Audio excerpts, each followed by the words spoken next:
Hello there and welcome to another edition of the Ask Dr. Jack Show. I am Dr. Jack Belitz, chiropractor in Omaha.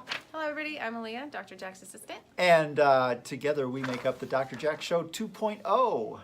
There you go. All right, so what's our big question today? So today we're talking about sugar and how sugar affects your muscles specifically.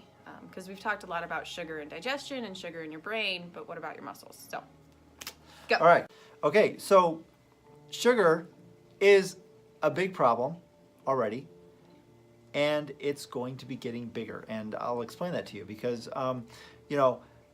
as we grow older, we tend to want to have more sugar, especially when we get elderly.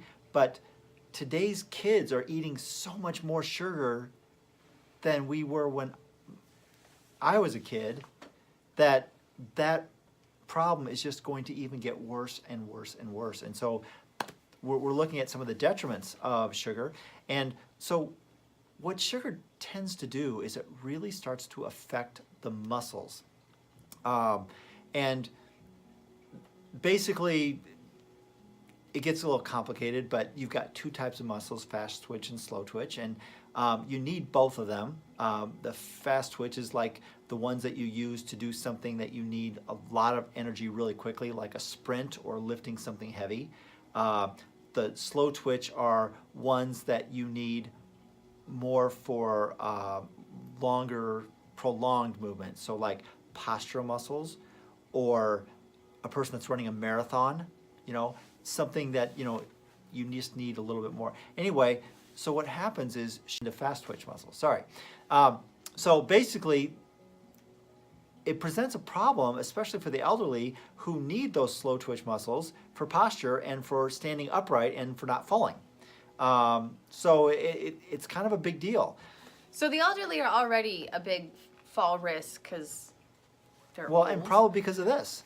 But yeah, in part because now their muscles that are used for stability are trying to function differently because of high sugar is what they're finding. Yeah, and so it's kind of it's a big deal. Now, one of the things that is really interesting about this is that they have found a chemical that actually reverses some, not all, but some of that.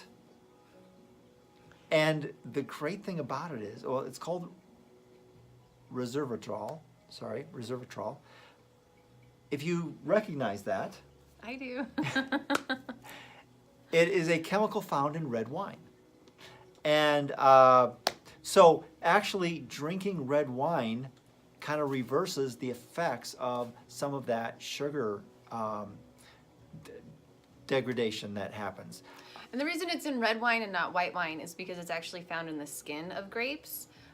So white wine is used without the skin, red wine is used with the skin, and that goes for grape juice.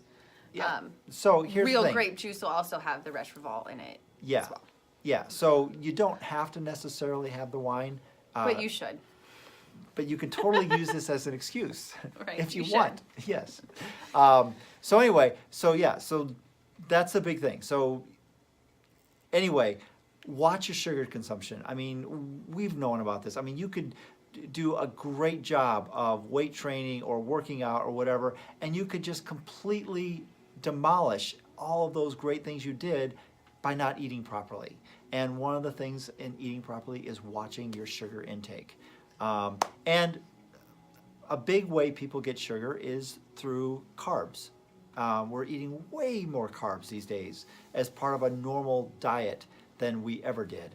And again, we're talking about the processed carbs because there's carbs in spinach, but we're talking about your breads, your pastas, your grains, right? Things like that are your hidden sugars that you don't realize you're eating a lot of times. And it's such, like he's saying, it's such a high part of our diet now. Our kids are eating so much of it, and they're going to continue to want more of it as they get older. And already it's bad. Yeah. So I mean, can you imagine? We're just compounding the issue. Yeah.